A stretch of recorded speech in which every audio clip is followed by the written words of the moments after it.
Sanjay Ghodawat University, Kolhapur. Admissions open 2026-27. Spread over 165 acres. Placement assistance to students.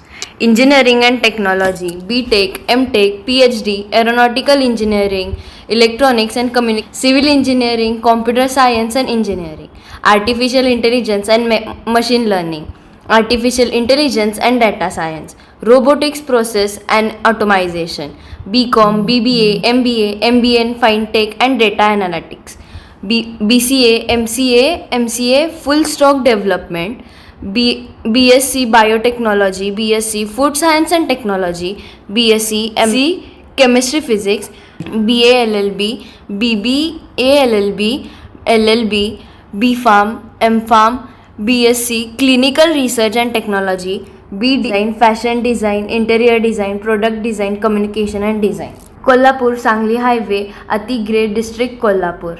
Phone number 9011039800, 9011022567. अवश्य भेट द्या Sanjay Ghodawat university Kolhapur.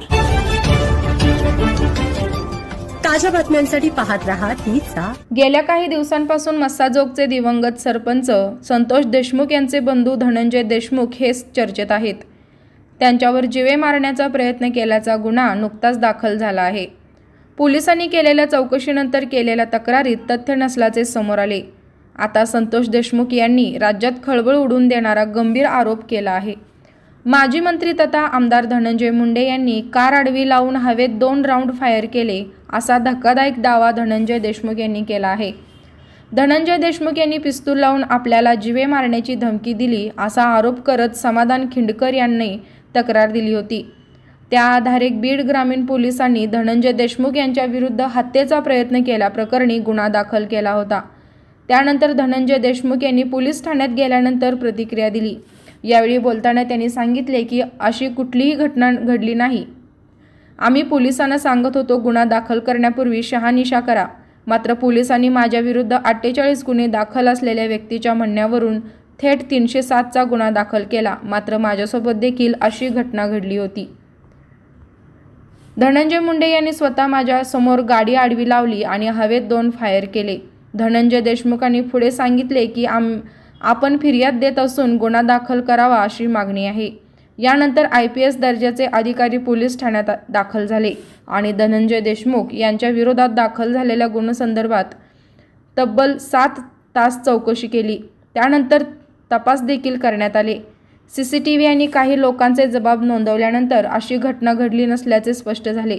नंतर प्राथमिक चौकशीत धनंजय देशमुख यांच्या विरुद्धचा गुन्हा खोटा असल्याचे पोलीस प्रशासनाने स्पष्ट केले. पुढे धनंजय मुंडे यांच्या विरुद्ध अद्याप कुठल्याही प्रकारचा गुन्हा दाखल झालेला नाही.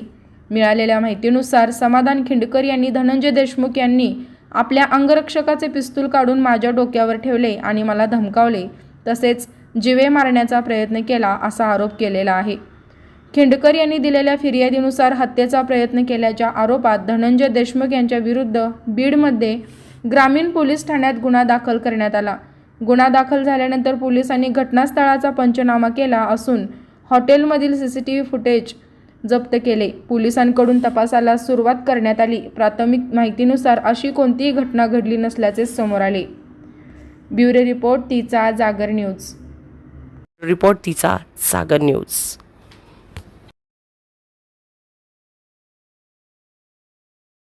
रिपोर्ट तिचा जागर न्यूज.